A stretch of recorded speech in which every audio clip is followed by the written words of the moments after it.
Savannah, Georgia is one of the most beautiful cities we've ever visited. The hostess city of the South greets its visitors with moss-covered oaks, Southern hospitality, and of course, sweet tea. Savannah, Georgia is not only beautiful and fun, but it is also super affordable. We're going to share with you 7 of the cheap and free things we found to do while we were exploring Savannah, Georgia. Let's go! One of the reasons I wanted to come to Savannah is because a bunch of years ago, I wrote a travel article about it, and doing all the research that I had done for it, just sounded like such a beautiful place. You know what? It wasn't wrong. It is a beautiful place. Holy cow. The buildings are just amazing. Old brick and beautiful. The moss-covered trees just set the tone for the Deep South.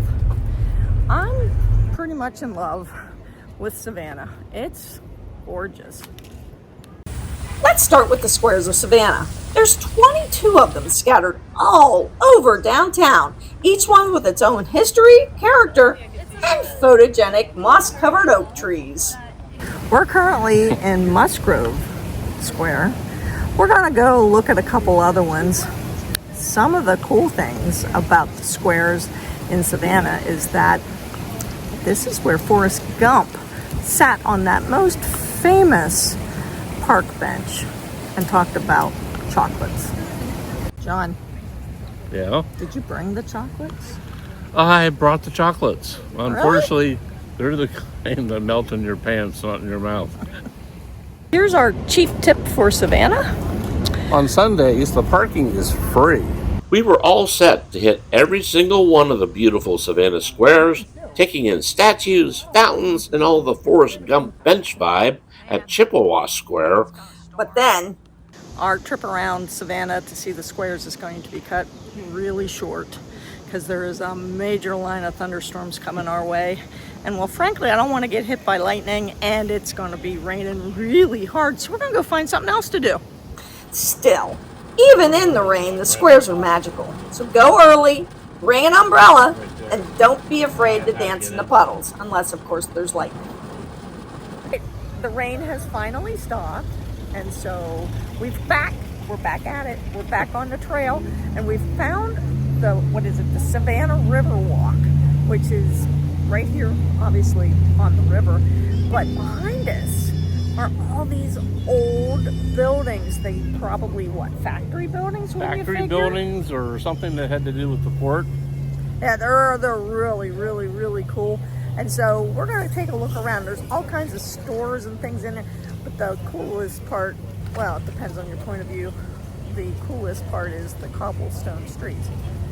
So, yeah, that was the hard thing to do, driving on those cobblestone streets. Yeah, they could call it Rocky Road. Yeah. River Street is on Savannah's Waterfront.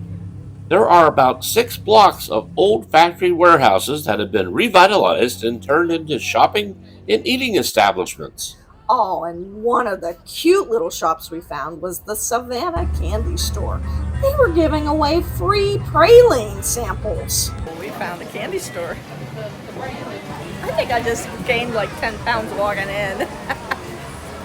Looks good. The air is 100 calories, I think. They have caramel corn with pecans in it. You can also watch the big container ships go by, either making their way into the port of Savannah or leaving on their way to the Atlantic Ocean. This vessel was headed to Morocco and Italy. How do you know that? The Riverwalk is unique and free to experience with street musicians and several places to sit and watch the boats. There are lots of photo ops around every corner and many historical markers letting you know what you're looking at if you care. This spot is a must-see for anyone visiting Savannah. We did pay to park here, but it was worth it. Hey, word of caution. When the meter says 1 hour, it really, truly means 1 hour.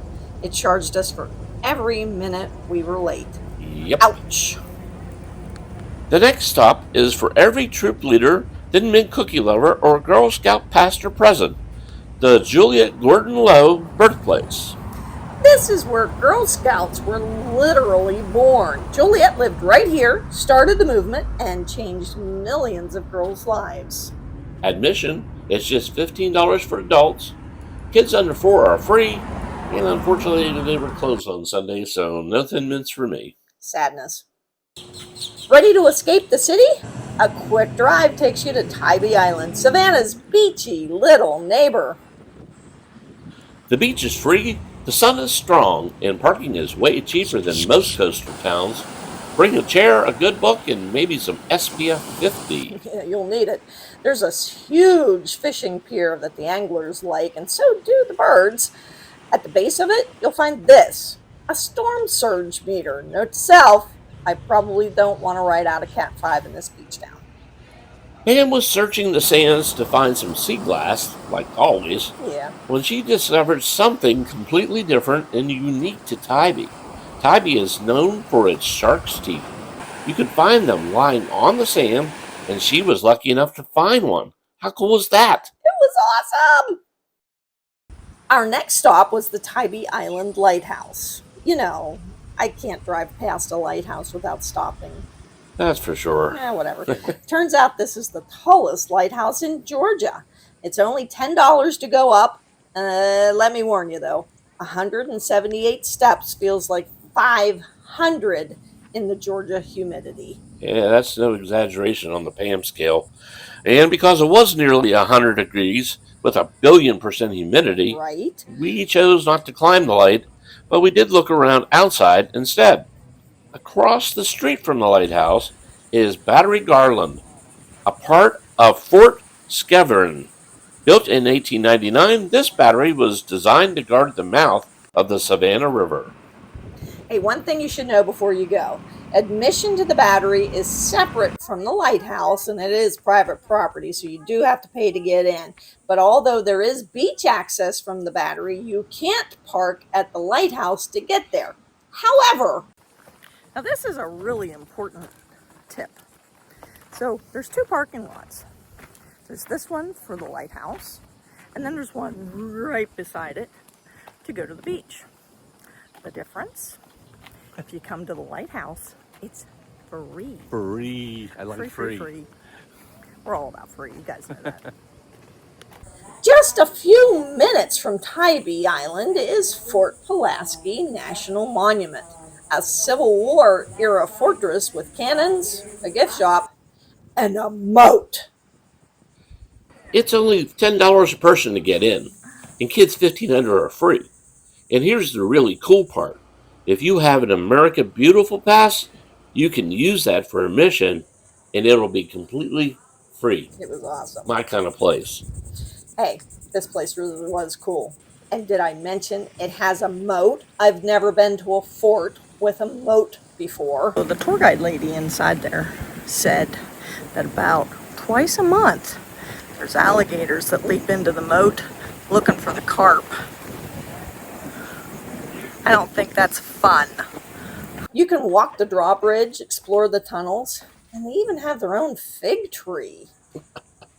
I just love a good fig. Whatever. Excuse me, sir. Yes. Are you the fig plucker for this area? Well, I'm not the fig plucker. I'm the fig plucker's son. But I'll gladly pluck your figs till the fig plucker comes. Do you have any figs? Well, they're not ripe yet. And here's a freebie we loved. A self-guided walking tour of historic Savannah. Just download a free map or grab one from the visitor center. Don't feel like walking? Savannah has several hop-on, hop-off tour buses. We passed cemeteries, haunted houses, and more ironwork balconies than I could count. The whole city's basically one great big film set. So Savannah's been a lot of fun, full of surprises, including that great big boat that just went past us. So if you have the opportunity to come to Savannah, Georgia, you can do it for next to nothing. And you don't have to wait for a special occasion because every day is a reason to celebrate. For even more fun and cheap places to go, subscribe to our channel. And to get started, click on this video right here.